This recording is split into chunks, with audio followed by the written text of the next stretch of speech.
Welcome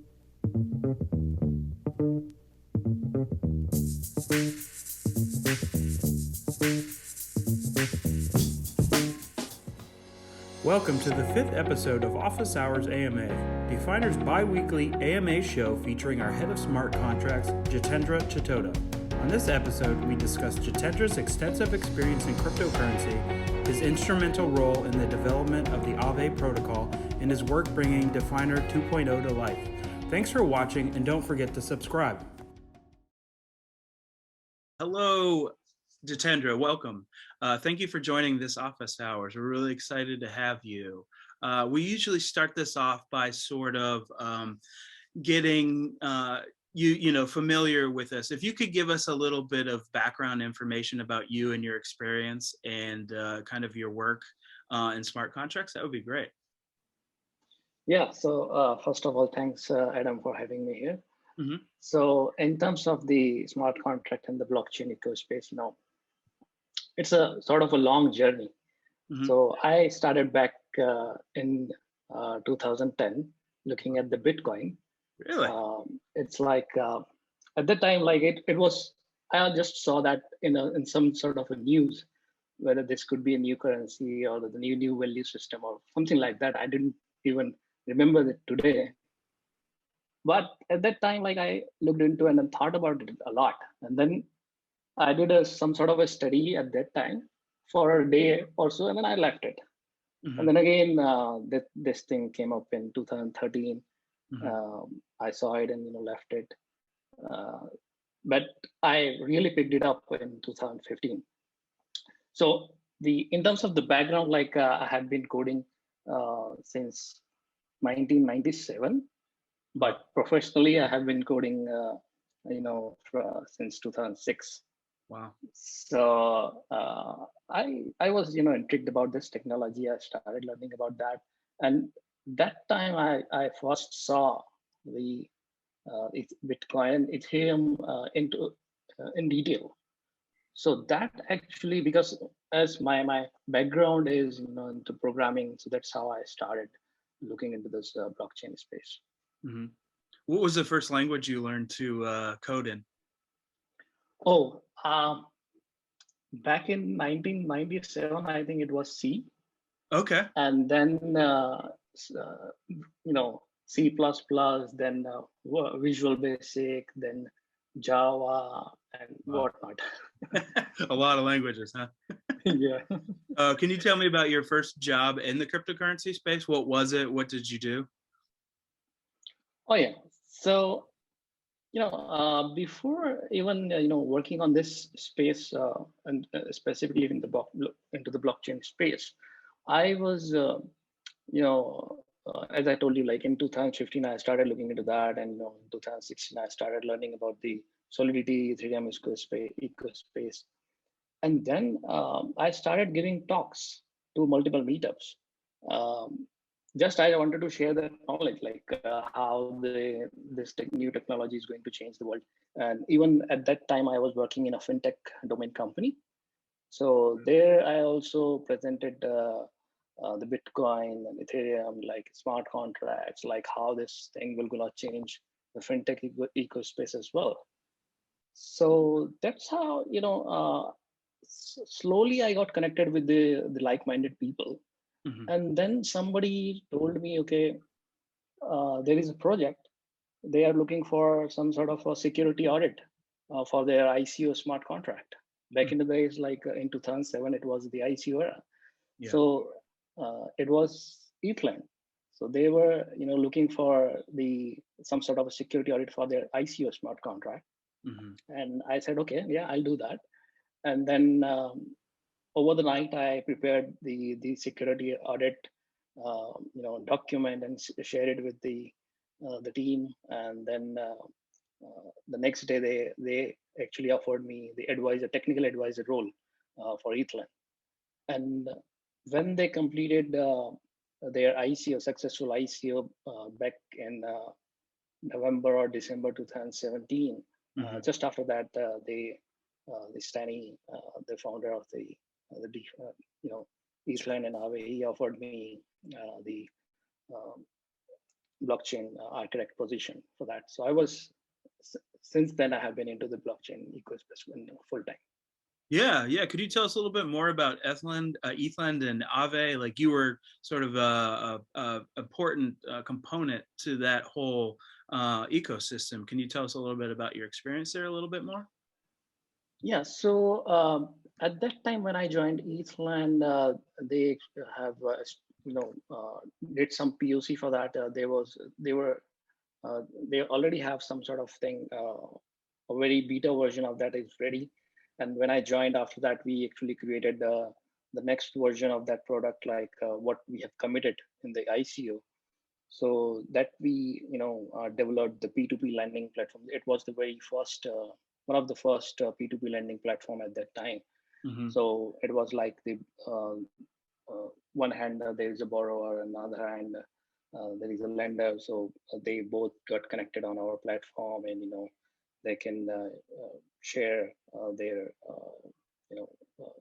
what do you say, the funds, and the borrowers can borrow the money. So that was the very basic thing.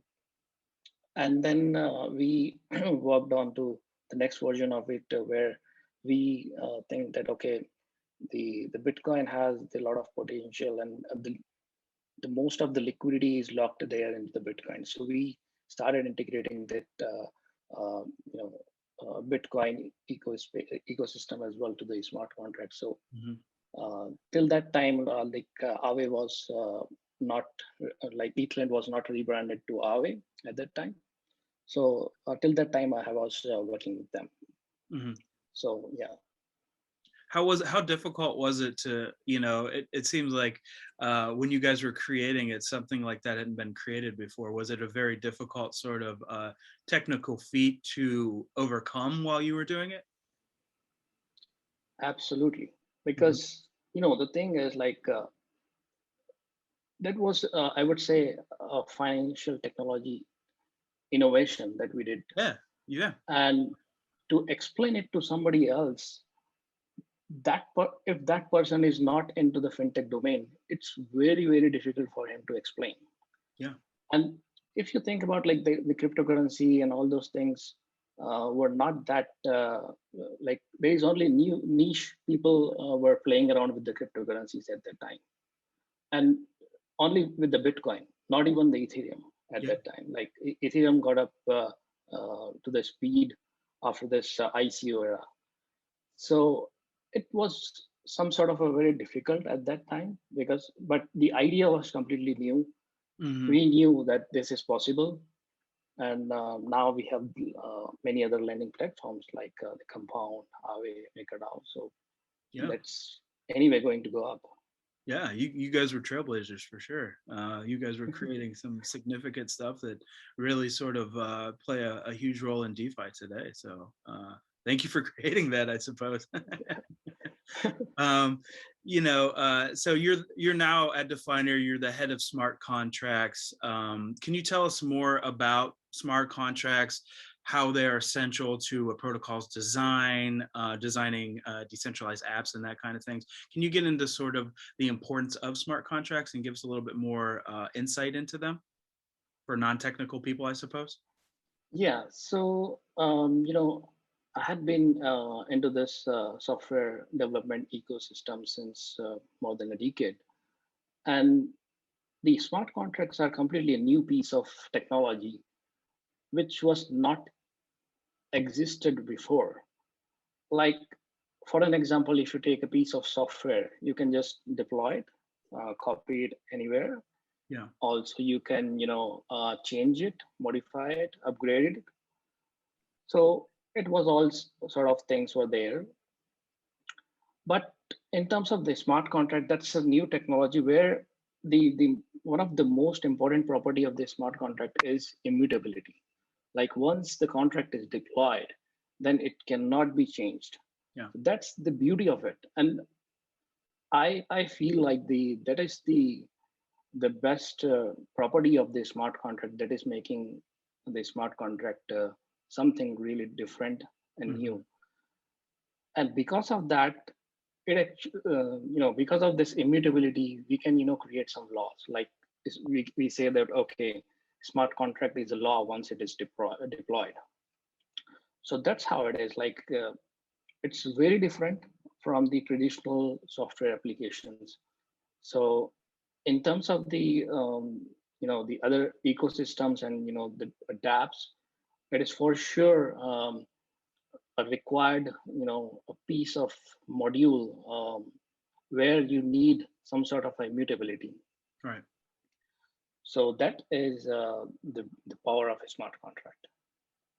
And going further with smart contracts, do you feel that it'll become sort of an essential design element or backbone to sort of the future of fintech and Web 3.0? Yeah, for sure. Like as of now, it's still this blockchain ecosystem, smart contract, and these are still a niche technology. Mm-hmm. Only few people are actually using it, and few people know the potential of it. Just think about it like a internet. When the internet started, we used to have a dial-up modem. It has a very pretty tune. Like I miss that sort of tune to connect to the internet. Yeah. Yeah, yeah. So I miss that a lot. Then for that, the internet was very, very slow at the time, and back into the days of 2000, 1997, as I told you, we were using emails, and we used to tell to other people, okay, hey guys, we are using emails. They said, we don't know what it is. So that's the difference. Like still there's a like it's a new technology. Still a lot of things needs to happen for that technology. I think if I predict something like there, it seems to be there we need some sort of a one trigger, one application that will be used by each and every person in the whole world that would trigger the blockchain technology to the highest peak. And that we need because email, I say like now it's like every conversation that you have on the email is just like you're officially talking to somebody else on the email. So that is missing. I think it would take around more 5 to 7 more years to come to that stage. But yeah, future is of the smart contract and the blockchain ecospace, and we have already started seeing like it has already changed the way for the lending and the dexes are going to be the next future. Like as of now, we still using the centralized exchanges, but Right. the future is the decentralized exchanges. So there are a lot many other fintech products that needs to be converted and bring to the blockchain ecospace. I just have a question for you. If you were to speculate what that killer application or what that future sort of email sort of thing, what would you speculate? I know it may not become to fruition, but if you were to think about it a little bit, have you thought about it maybe? I mean, if you haven't, that's different. Yeah, that's really different. That's a Difficult hard question, I know. question. I It's don't a know what hard it would be question.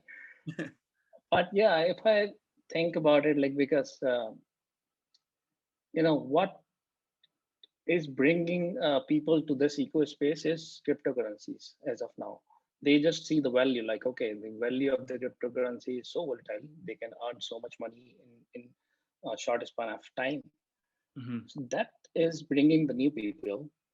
But still, like I think we need some sort of the bank, like we already have like the compound in our way and other like our DeFiner. Also, we have the saving products. So for that, I think the only question is like how we will bring the new, more new people and traditional people to the ecosystem, Mhm. and earning more interest, from your traditional bank interest that they are providing. That should be, I think, the killer app where people can, quickly just by clicking on a button or paying it with a credit card and start earning the interest more than their bank is giving them. I think that would be the big thing. Yeah, I saw like Compound Treasury just came out. It's kind of like they're trying to integrate more like multi-sig sort of interesting things and integrations into different like Wall Street firms and stuff. So I think you might be right on that. So that's Yeah. that's definitely interesting. If we could change the conversation here a little bit more to DeFiner and Yeah. DeFiner 2.0.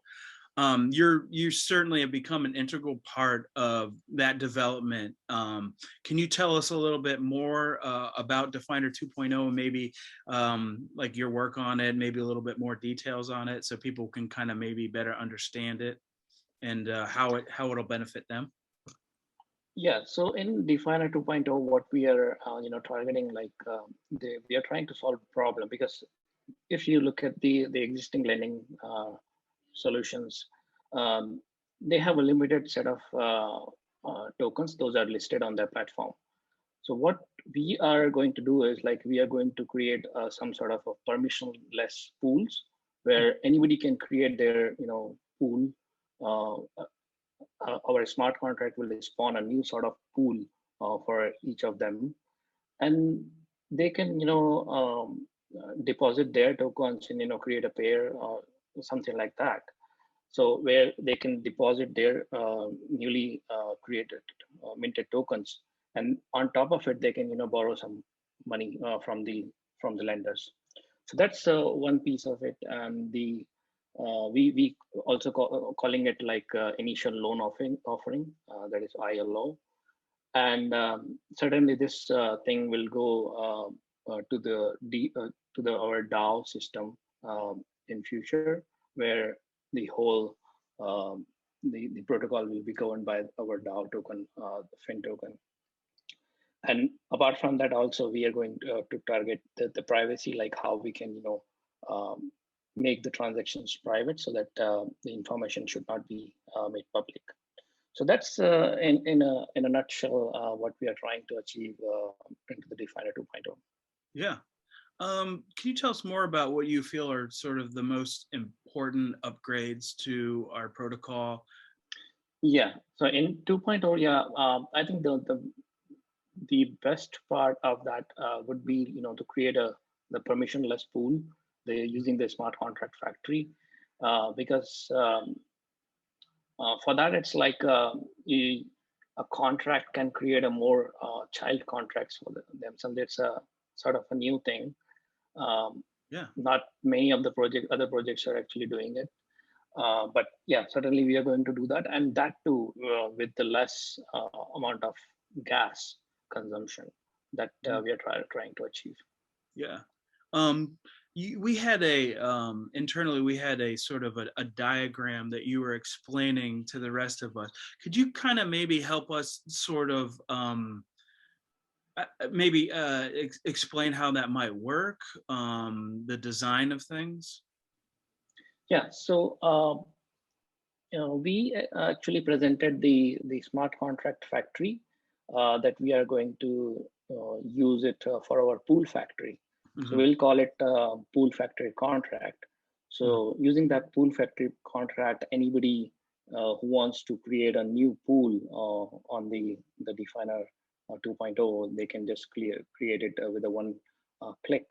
And for them, there will be a completely fresh new pool will be deployed, and they can deposit and get the lenders onboarded on that pool. So the idea behind that is, in terms of the technical things, we are using this is called the beacon proxy. So that's a new sort of a proxy pattern that we are using from the Open Zapling. So that allows us to deploy the implementation contracts, and we have the beacon upgradable beacons where we keep the implementation addresses there. And using that beacon, we can create a new beacon proxies. So in our pool factory, we can just create a new beacon proxies, and that proxy code is not that high in terms of gas usage. That's a very small piece of code. So deploying that takes a very small amount of gas. But if we talk about the functionality, that a small piece of code can handle the very big functionalities, like whatever the implementation that we have attached it to. Mm-hmm. And the best part is, let's say we have created 500 pools. Many of the pool creators came on our platform. They all created 500 pools. So now the question is, like, if we want to upgrade all the 500 pools, how we can do that? So for that, we have been using this beacon proxy and the upgradable beacon architecture, where we just need to update, or to say, like, upgrade the implementation contract, and instantly all the 500 will be upgraded instantly. Like, we don't need to upgrade each and every one. So that's the beauty of the pattern that we have, and that's what I was explaining into our previous meetings. Yeah, yeah, definitely. And to give you a sort of a final question, you started back in '95 and in the early days of email. If a young person is interested in getting in a career in blockchain development, smart contracts, Solidity, what would you give them as a sort of a piece of advice for how to get started doing that, or what's the best way of learning, or anything like that? Yeah, I think I can tell my story, like how I started learning about the Ethereum and all this stuff. So first, like, I got interested about this ecosystem, and then found the Ethereum, and then I started looking into the Solidity. And the best part I found about the Solidity is, like, I have been coming from the Java language background. Right. So it was very, very easy for me to understand the Solidity syntaxes and, look into that. So that's how I started learning, and I started looking into the documents of the Solidity language, and started creating the sample code. And then I started giving the presentations. So the way I look at giving the presentation is like, it's a push thing. Right. Like, if you want to give some presentation, you have to be prepared. Yeah. To get it to get it ready, you need to learn something, and then only you can give the presentations. So that's what I did to myself. But later, to simplify the stuff, like, I wrote a book also that's published and available on Amazon. Yeah. And that is called Blockchain Programming with Solidity. So that's the Mastering Blockchain Programming with Solidity. So that's the book that is available on the Amazon. So it's like anybody who is a professional who wants to learn about the smart contracts, the Ethereum ecosystem, Solidity, you can just jump on to reading that book. Although, sorry, I'm actually we'll link it in my the own book. Yeah. Oh, yeah. We'll link it in the description. It's definitely a great book. I've taken a look at it. So yeah, it's we're having you at DeFiner, Jitendra, is definitely something that we're all very excited about, and you're doing great things here. So we appreciate that. Thanks. But thank you for taking the time, sitting down with me, answering my questions, and letting us know more about your background with AAVE, with DeFiner 2.0, and all your experience and email and all that kind of stuff. And but I appreciate it. Thank you for taking the time. Thanks a lot. Yeah. Thanks, Adam.